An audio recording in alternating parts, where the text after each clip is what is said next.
Thanks for tuning back in. We are still live here at the Navigate Credit Union Broadcast Center. And my second guest, V, thank you so much for joining me today. Thank you so much for having me. Of course. So you are kind of like this new food truck sensation that hit the streets of Providence recently. Very recently, yes. Brand new, called Kow Kow. And we're just so excited to be having you in Providence because there's not quite anything like what you're serving that has hit Rhode Island yet. No. We're the very first in Rhode Island to have this bubble waffle. The bubble waffle. Yeah. Yes. So. And before we really get into it, I want to hear a little bit about yourself and your own background and how you became to open Kow Kow. So I am a Rhode Island resident. Okay, so you're a local. Here. Yes. Yeah.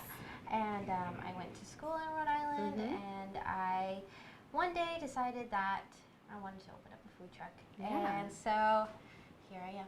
And here you are. Awesome. Now, I was reading a little bit about the background of your business and the meaning of the word cow. Can you tell me a little bit about what it means? So cow in my culture, it actually has a double meaning. It can also mean food or rice, which are really essential to us. Yeah. Rice is like the #1 thing in our when we eat. Of course. So I thought that was really important, and so something that really emphasizes, what we do to emphasize things in my language is we say things 2 times. Okay, so hence the cow. Okay, yeah. And does that mean that it's special or prominent?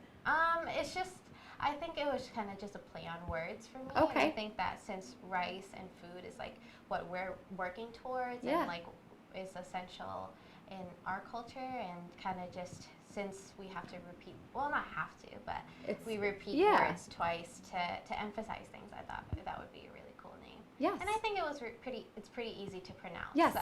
Kow Kow. And I think that it's nice that it's your own touch. It's a part of your own personal background and your culture that you're able to bring and share with all of the people who come to eat the food. Yes. So now, tell me a little bit about this bubble waffle, because I've seen it on Instagram, but it's always been on like the other side of the planet, and now it's right down the street at your food truck. So is there a special batter or a special iron that you're using to get these little puffy doughy pockets? So it's essentially just like a regular waffle with a little bit more Asian-inspired flavors. Like we use custard powder and tapioca flour as well. Yeah. And then the iron is different, which makes it like little bubbles. Okay. So yeah, that's what makes it a little bit more special. Yeah. Right. And how long does it take to? Is it just like a quick press in the oven, a flash in the pan? It takes about 4 minutes to make 1 waffle. Wow. Yeah, so assembling one of these they're all made to order, and so you're ironing it, taking it out fresh and hot, ice cream right in there. So that's perfect because it probably is a nice warm waffle, scoop of cold ice cream. It starts to get a little bit melty. Yeah. Oh my gosh, I can't even, it just looks so good. Yeah. So what kind of ice cream are you using? And you're putting all of these amazing toppings on them. So what kind of things do you have? So this one that we have right now is actually our limited edition flavor. Okay. This is our Very Roadie. Very Roadie. We use ice cream from Warwick Ice Cream. Love Warwick Ice Cream, and it's always great to use local products and support those in the community with us. Absolutely. Yeah. So this is a coffee ice cream with chocolate wafers, Oreo crumble, and a hazelnut drizzle. Hazelnut drizzle, so kind of like a Nutella almost, like drizzled right on top. Right. Oh my gosh, those flavors together must just be absolutely killer. Yeah. Yes. I love it. So. Yeah. And I think it suits the name very well. Very roadie. It is indeed very roadie, because if we're known for something, it's got to be coffee milk. So we love it. Yes. I also heard that a lot of your menu items reflect a piece of your childhood or something connected to you. So what are some of those things? You don't have to tell me everything on the menu, but some of the things that are important to you that we can find on the menu. So a bubble waffle, the bubble waffle actually I grew up eating. This grandma that works in Chinatown in Boston, she has migrated from place to place in Chinatown. And we followed her since I was 3 years old, wherever she's selling. Yeah. So that's where I got introduced to bubble waffles. Okay. So I grew up eating it whenever I went to Chinatown. Oh, wow. Which was almost every weekend. Really? So you'd make a family trip, go to Chinatown, have a bubble waffle. Yep. So that's a big piece of your childhood. Absolutely. Awesome. Even to this day, I'm just like, I have to go get grandma's bubble Yeah. waffle. So, oh my gosh. Yeah. So that's how the bubble waffle became one of our first items. That's awesome. I love the bubble waffle idea.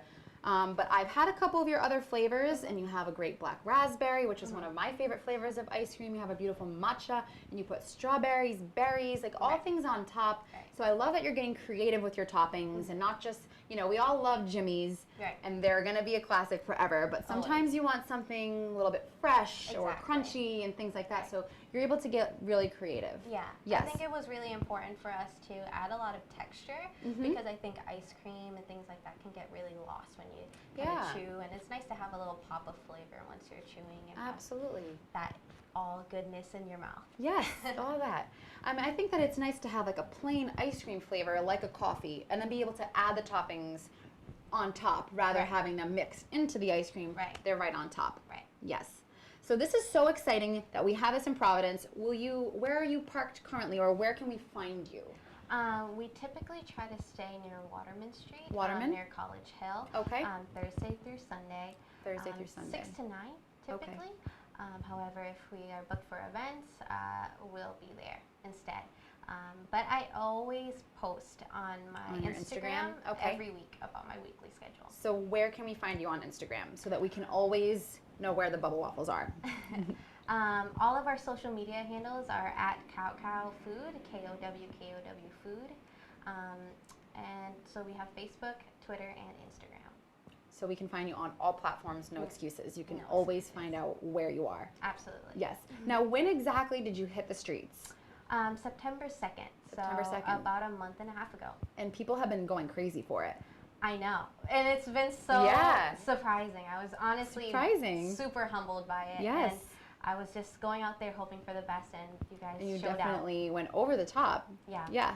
Do you have any expected. idea of like roughly how many waffles you think you've made since you've opened? So what we do for the first 1,000 orders that we sell, we're actually donating 1,000 canned goods also back to the Rhode Island Food Bank. Wow. Yeah. Okay, so you have some good give back to the community Absolutely. that goes along. So really, that's more incentive to have your waffle because you know you're able to give back with the sweet treat. Yeah. Yes. So right now we have sold around roughly 600 orders. Oh my already. God. So in just over a month. Yeah. That is highly impressive.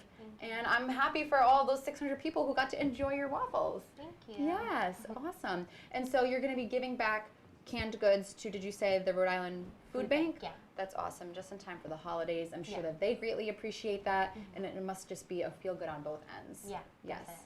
Awesome. Now, what kind of events do you get involved with? Well, today we're actually going to be at Proclamation Ale. Okay. At their last food truck night. Okay. And then next week we're actually going to be at the Providence Flea on Sunday. Nice. So we're doing things like that. Cool. And will you be anywhere in the winter at any indoor like flea markets or farmers markets indoors at all, or are you going to be just in the truck? We're going to be at, in December, we're going to be at the arcade right around the corner. Awesome. For their winter market. Nice. That's always a good time. So. Yeah, right in downtown. That's nice that you can have the on season. You're in the truck. You're outside. Everyone's summertime having fun, and you can come right up to the truck. But in the wintertime, you still have a spot. That's always really great. Yeah. Yes. So please, everyone, check out Kow Kow Food. You can try one of their delicious specialty bubble waffles. I don't know where else you'd be able to get this around here, so we're all very lucky to have you and very happy that you've joined the Providence food scene. Thank you. Right? But don't go anywhere because we have Chelsea coming.